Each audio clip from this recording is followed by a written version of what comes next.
ہم نے کیا ثابت کیا؟ انسان کی زندگی کے 3 سفر ہیں۔ پہلا سفر دنیا، 3 چیزیں یہاں مل جائیں کامیاب: سر اٹھا کر جینا، ہلاکت سے محفوظ رہنا، شیطان کے بتائے ہوئے راستے پر نہ جانا، ضلالت سے محفوظ رہنا، دنیا میں کامیاب۔ دوسرا عالم برزخ، وہاں منکر نکیر کے سوالوں کے جوابات دے لے جائے، وہ بھی قرآن ہی کی وجہ سے دے پائے گا۔ اور میدان محشر میں کامیاب کیسے ہوگا؟ جب قرآن شفیع بن کر آ جائے تو قرآن سے رابطہ پیدا کر لو، دنیا میں بھی کامیاب، عالم برزخ میں بھی کامیاب اور آخرت میں بھی کامیاب۔ زندگی کے 3 سفر میں کامیابی تمہارے ہمراہ۔ اس سے زیادہ اور کیا چاہیے؟ مکمل کامیاب ہے آپ۔ خلاصہ یہ نکلا، اگر مکمل کامیاب ہونا ہے، سفر کے 3 مرحلوں میں اگر کامیابی سے ہمکنار ہونا ہے تو قرآن حکیم سے رابطہ کیے بغیر کوئی چارہ نہیں۔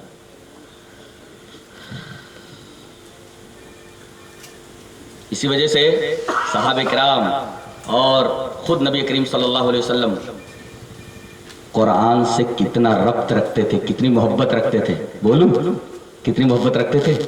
بالکل اٹینٹیولی مجھے سنیے، بالکل میری طرف متوجہ ہو کر کے ادھر ادھر مت دیکھو، بہت پیاری بات کہنے جا رہا ہوں۔ نبی کریم صلی اللہ علیہ وسلم جن کے اوپر قرآن اترا، آپ کا ربط قرآن حکیم سے کیسا تھا؟ دلیل اس طرح: وعن ابی موسیٰ الاشعری رضی اللہ تعالیٰ عنہ قال رسول اللہ صلی اللہ علیہ وسلم لأبی موسیٰ لو رأیتنی وانا استمع لقراءتك البارحة لقد اوتیت مزمارا من مزامیر آل داؤد۔ رواہ مسلم فی کتاب فضائل القرآن۔ حضرت امام مسلم اس حدیث پاک کو ایسے کتاب فضائل القرآن میں لائے۔ ہوا یہ، اس حدیث کا میں بیک گراؤنڈ، اس کا پس منظر بتاتا ہوں۔ پہلے بتی وتی تو نہیں تھی گلی ولی میں، مدینہ کی گلیاں وہ بھی کتنی خطرناک، نشیب و فراز، اپ سائڈ ڈاؤنز، تاریکی، سانپ بچھوؤں کا ڈر، گھر چھوٹے چھوٹے، گلی میں آدمی کھڑا ہو جائے تو دکھے نا، گھر میں سے کوئی دیکھنا چاہے کہ گلی میں کون ہے دیکھ نہیں سکتا۔ نبی کریم صلی اللہ علیہ وسلم ایک دفعہ حضرت ابو موسیٰ اشعری جو قرآن بہت اچھا پڑھتے تھے، بہت پیارا قرآن پڑھتے تھے، ان کی گلی سے رات میں گزرے آپ جی۔ کون گزرا؟ جس کے اوپر قرآن نازل ہو رہا ہے۔ جیسے ہی اس گلی میں داخل ہوئے، رات تاریک ہے، گلی سنسان تاریکی میں ڈوبی ہوئی، آپ نے ابو موسیٰ کے گھر سے ان کے قرآن پڑھنے کی آواز سنی۔ اے ہے یہ مسلمان معاشرہ تھا۔ آج جس بھی گھر کے سامنے کھڑے ہو جاؤ، یا تو ٹی وی چلتی ہوئی سنائی دے گی یا پھر کوئی گانا اندر سے بجتا ہوا چلتا ہوا سنائی دے گا۔ کائے کے مسلمان لاج جوتے کہا رہے ہیں، کائے کے مسلمان ہے، کائے کے مسلمان ہے؟ یہ مسلم معاشرہ ہے۔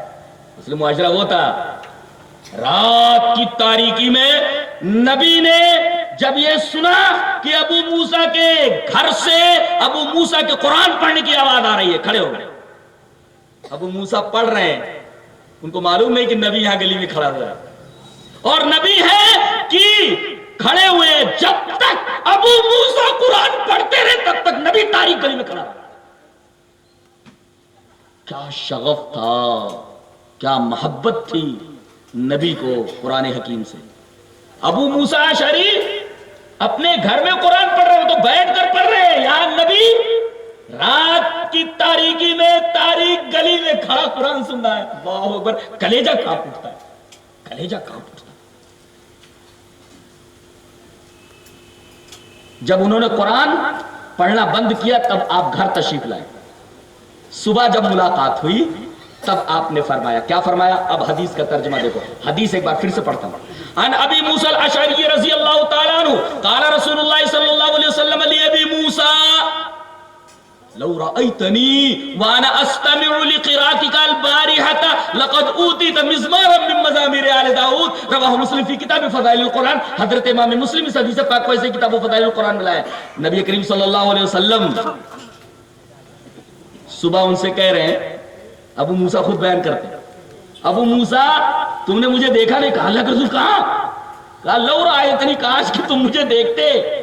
کہا کہ اللہ کے رسول کہاں تھے آپ؟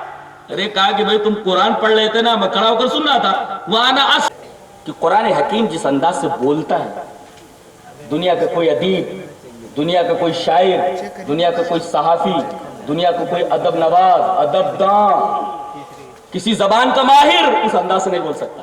جی کوئی شاعر لوگ تو نبی کریم صلی اللہ علیہ وسلم کے زمانے میں اتنے موجود تھے جیسے کیڑے مکوڑے، اتنے زیادہ شاعر تھے. ہر گلی میں شاعر ہوتا تھا جن کو اپنی زمادانی کامل کے اوپر بڑا ناز ہوتا تھا. لیکن قرآن نے سب کو تھکا کے رکھ دیا. لاؤ ایسا قرآن بنا کر کے لاؤ. بڑی شاعری کرتے ہو تم، ادب کی کتابیں لکھتے ہو، تنقید کی کتابیں لکھتے ہو، قرآن جیسی کوئی آیت بنا کر کے لاؤ تب ہم جانے. تمام لوگوں نے ہتھیار ڈال دیے. ما ھذا قول البشر، یہ تو انسان کا کلام ہی نہیں ہے کہ معارضہ کیا جائے. ہتھیار ڈال دیا. آج بھی دنیا میں جتنے خیالات، جتنے افکار، جتنے آرا، جتنے اشعار موجود ہیں، قرآن حکیم سے ان کا تقابل کیا جائے تو شاعر بچہ دکھتا ہے. میں نے شیلے کو پڑھا، شیلے سے بہت متاثر تھا میں. شیلے اور بائرن سے متاثر، دو ورڈز مست ہے. میں نے شیلے کو پڑھا اور شیلے کو بہت بڑا شاعر مانا جاتا ہے. دیکھو کیسے بولتا ہے. پھر اس کے بعد دیکھیے قرآن حکیم کا انداز کیا ہے بولنے کا. شیلے بہت بڑا شاعر ہے انگریزی کا. As dew beneath the wind of morning, am the sea which the whirlwinds waken, as the birds at thunder's warning, as aught muted deeply shaken, as one who feels an unseen spirit, is my heart when thine is near it. کون بولتا ہے؟ شیلے. ترجمہ کروں؟ ترجمہ یہ جیسے باد صبا کے ساتھ اٹکیلیاں کرتی ہوئی شبنم. ڈیو مانے شبنم اور ونڈ آف مارننگ باد صبا، صبح کی ہوا. As dew beneath the wind of morning، جیسے باد صبا کے ساتھ اٹکیلیاں کرتی ہوئی شبنم. اور جیسے سمندر جسے گرد بادوں نے جگا دیا. ایک ہوتا ہے ورپول کہتے ہیں گرداب کو، بھمر کو، اور ایک ہوتا ہے گرد باد، اس کو انگریزی میں کہتے ہیں ورلڈ، جسے طوفان. ورلڈ کہتے the violent storm of the sea. جیسے سمندر جسے گرد بادوں نے جگا دیا ہو. اور as the birds at thunder's warning، جیسے بادلوں کی کڑک سے سہمے ہوئے پرندے. as aught muted deeply shaken، جیسے کوئی بے زبان ہستی مگر اندر تک جھنجھوڑ دی گئی. as one who feels an unseen spirit، بولتا ہے جیسے کوئی وہ شخص جو کسی غیر مرئی روح کا احساس کرتا ہے. میرے دل کا یہی حال ہوتا ہے جب تیرا دل میرے دل کے پاس ہوتا ہے. کیا بات کہتا ہے؟ کہتا ہے is my heart when thine is near it، یہی حالت میرے دل کی ہوتی ہے جب تیرا دل میرے دل کے پاس ہوتا ہے. بہت اچھی بات کہی اس نے، لیکن نیری لفاظی ہے غالب. یہ اشعار ہے اس کے، یہ خیال ہے، یہ فکر ہے اس کی. ذرا قرآن حکیم کا اسلوب دیکھیں کیسا بولتا ہے قرآن حکیم. کیا انداز ہے بولنے کا. اذا الشمس كورت واذا النجوم انكدرت واذا الجبال سيرت واذا العشار عطلت واذا الوحوش حشرت واذا البحار سجرت واذا النفوس زوجت واذا الموءودة سئلت بأي ذنب قتلت واذا الصحف نشرت واذا السماء كشطت واذا الجحيم سعرت واذا الجنة أزلفت علمت نفس ما حضرت. انسان ایسا بات کر سکتا ہے کیا؟ کوئی شاعر تھک جائے گا 2 لائن میں تھک جائے گا. کیا بولنے کا انداز ہے دیکھتے ہیں. اللہ اکبر. جب میں ایم اے کر رہا تھا تو میں ڈاکٹر ناصر کاظمی سے بہت متاثر تھا. یہ ترقی پسند ادیبوں میں سے ایک ہے. اس کے اشعار ہم لوگ پڑھتے رہتے تھے کہ کہتا ہے کہ ہمارے گھر کی دیواروں پہ ناصر اداسی بال کھولے سو رہی ہے اور نہ سمجھو تم اسے شور بہارا ہوا پستوں میں چھپ کر رو رہی ہے. تو ہم لوگوں کو بڑی حیرت ہوتی تھی کیا خیال لایا ہے کہ اداسی بال کھولے دیوار کے اوپر سو رہی ہے. اداسی بال کھولے، کتنا پہنا اور باریک خیال ہے. لیکن جب قرآن کی آیت پر پہنچا تو مجھے ناصر کاظمی بہت بونا لگا. قرآن حکیم کہتا ہے فلا اقسم بالخنس الجوار الکنس واللیل اذا عسعس والصبح اذا تنفس. قسم ہے صبح کی جب سانس لینے لگے. صبح کا سانس لینا کیسا ادب ہے، ذرا اندازہ کیجئے. سانس زندگی کی نوید ہے. اب میں ادب کے اوپر نہیں آنا چاہتا. اللہ اکبر. میں صرف اتنا کہنا چاہتا کہ کوئی بھی دنیا کا ادیب قرآن حکیم جیسی زبان استعمال نہیں کر سکتا. اور میں بولوں یہ جو واو ہوتا ہے، واو کے بعد یہ کے بعد کھڑا الف، یہ قافیہ کوئی بڑے سے بڑا شاعر زیادہ دیر تک نہیں باندھ سکتا. غالب نے باندھا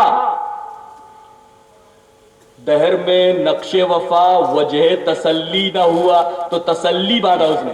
تسلی، یہ تسلی قافیہ ہے اور نہ ہوا وہ ردیف ہے. تو تسلی نہ ہوا. آگے چل کر کے تک تسلی میں کیا ہوتا ہے؟ لام اور یہ تسلی. آگے چل کر کے عیسیٰ باندھا تسلی، پھر عیسیٰ. تھک گئے حضرات. تسلی بات ہے تو ایسی پڑھو اس کو، ایسی تو اب تسلی کی جگہ ایسی پڑھ رہا ہے بیچارہ، اس لیے کہ یہ کہ کھڑا کے ساتھ اس کے پاس قافیہ ہی نہیں ہے. اور قرآن حکیم یہ 4 لائنوں میں تھک گیا غالب، اتنا بڑا شاعر ہے وہ، تھک گیا وہ. اور قرآن حکیم واو الف یہ واو یہ کھڑا الف بولوں، جہاں وہ 4 قافیے لانے میں تھک گیا.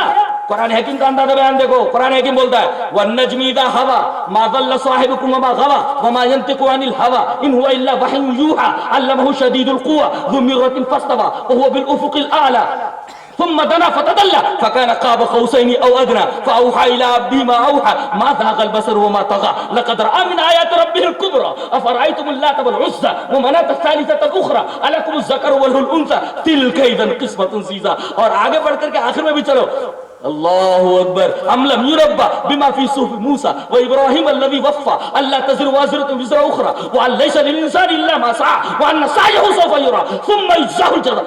خدا کی قسم اللہ بلاغت قربان جائے، فصاحت بلائے لینے لگے، فصاحت اور ادب سب پر سجود ہو جائے اس کلام کے سامنے. یہ ہے قرآن حکیم کے بولنے کا انداز، اس کی سٹائل آف ٹاکنگ. یہ دنیا کا واحد کلام ہے کہ سارے ادب، ساری تنقید کی کتابیں، ساری صحافت گھٹنے ٹیک دے اس کلام کے سامنے. یہ ہے اللہ تبارک و تعالیٰ کا کلام. اس امت کو دیا گیا جس امت کا حال اتنا خراب ہے. علامہ اقبال نے رونا رو دیا ہے اس کا. اے چو شبنم برزمی افتندئی در بغلداری کتاب زندگی. اللہ ہمیں قرآن سے اپنا ربط استوار کرنے کی توفیق عطا فرمائے. وآخر دعوانا الحمدللہ رب العالمین. جزاک اللہ. ابھی آپ حضرت مولانا جلال صاحب قاسمی کی بصیرت افروز اور مدلل تقریر سماعت فرما رہے تھے. اب ان کی تقریر کے بعد پروگرام میں ختم کرنے کا اعلان کیا جاتا ہے. والنٹیئر حضرات سے ہماری گزارش. اس کتاب کا نام بھی صحیح سے آدھے مسلمان اس کو قرآن پڑھتے ہیں اور بعض لوگ جن کی رے صحیح نہیں رہتی قرآن پڑھ دیتے ہیں. تو اڑان پڑھ دو نا پھر.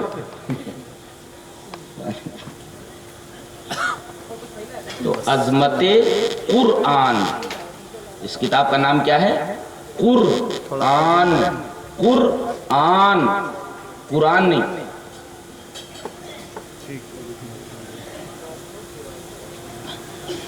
یہ لفظ قرآن عربی کے ایک لفظ قراء سے نکلا ہوا ہے، وہاں سے ڈیرائیوڈ ہے، وہاں سے مشتق ہے. یعنی قرآن کا روٹ ورڈ قراء ہے. لفظ قرآن یہ عربی کے ایک لفظ قراء سے نکلا ہے. یعنی قرآن کا روٹ ورڈ قراء ہے. اس کا کیا مطلب ہوتا ہے؟ جمع کرنا. اس کا مطلب یہ ہے کہ قرآن ایسی کتاب ہے کہ اس میں تمام کتب سابقہ اور تمام صحف سماویہ کی تعلیمات بند ہیں. تعلیمات جمع. جب قرآن کا روٹ ورڈ قراء ہے اور قراء کا مطلب ہے جمع کرنا، لغوی معنی سے اشارہ اس بات کی طرف ہوا کہ قرآن اس کتاب کا نام ہے جس میں تمام کتب سابقہ اور تمام صحف سماویہ کی تعلیمات جمع ہے.